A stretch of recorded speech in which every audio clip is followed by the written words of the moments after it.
They said Aisha was not a woman. They said the forest obeyed her.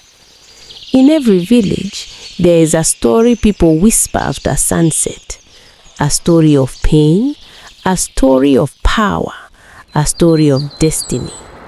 This is the story of Aisha. The whole village called her cursed. They said any man who loved her would die. They mocked her. They feared her. But one afternoon, a convoy of black luxury cars stopped outside her mud house. But before that day, there was a secret in the forest. Aisha stopped, her head tilted slightly. She listened, then she smiled because she knew someone was following her. Behind her, a man crouched low inside the bushes.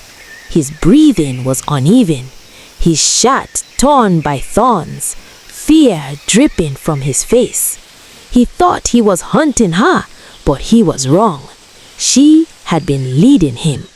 Before he could run, Aisha moved like lightning, like wind, like something the forest itself had created. She lunged into the bushes, grabbed him by the collar, and slammed him against a tree. Village. The man had heard the gossip, the rumors. He wanted to see how this seemingly harmless girl talked to the forest spirits. Aisha was no ordinary woman. She was a healer. She had learned from her mother and from her long lineage of healers. She was a farmer, a protector, a provider, and to many in the village, a mystery.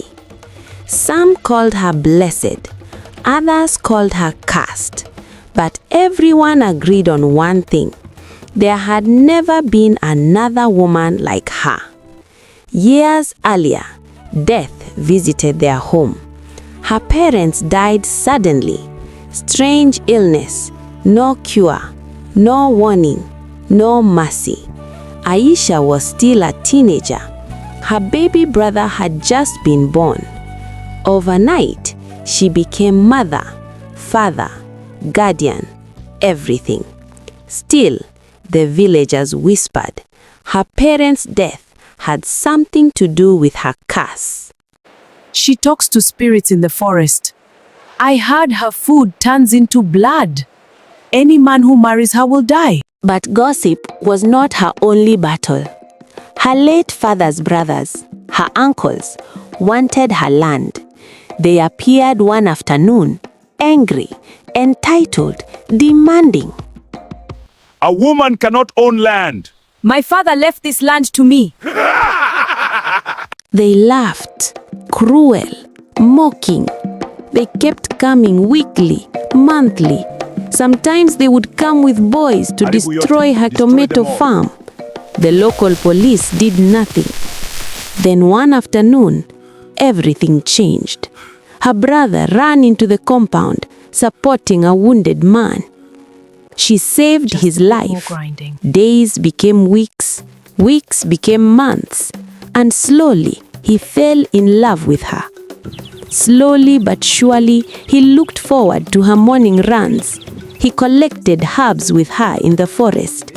He took her on her tomato delivery rounds.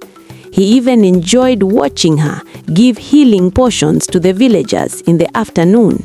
Aisha, I have fallen in love with you. Aren't you afraid of dying? You know what they say about me. I already owe you my life. If death comes, it will find me grateful. But Aisha did not know. This wounded man was hiding a secret powerful enough to shake the entire village. One morning, without warning, he left. Days passed, weeks passed, months passed. The villagers talked. See, even the young man left. Aisha is truly cursed. Then one bright afternoon, the sound of engines filled the air. One black car appeared, then another, then another, then another, then another. A convoy of luxury vehicles rolled into the village. The entire village froze. The cars stopped outside Aisha's compound. Then the door opened, and the man who once slept in Aisha's mad house stepped out in a suit worth more than the entire market. Daniel had come back, powerful, unrecognizable. He walked with an aura. He knelt before Aisha and said, "My name is Daniel. I am the son of a government Aisha, will you minister." do me the honor of marrying me? Aisha? The same people who mocked her now stood speechless. But just when everyone thought the story had ended, Kama arrived wearing police uniforms. Her greedy uncles were arrested. From madhouse to mansion, from orphan to honored woman, from rumor to legend, Aisha had finally won. The same village that once called her cursed now told her story with pride, because sometimes the woman people fear is the one heaven is preparing to honor. Do you think the villagers deserved to celebrate Aisha after mocking her? Comment below.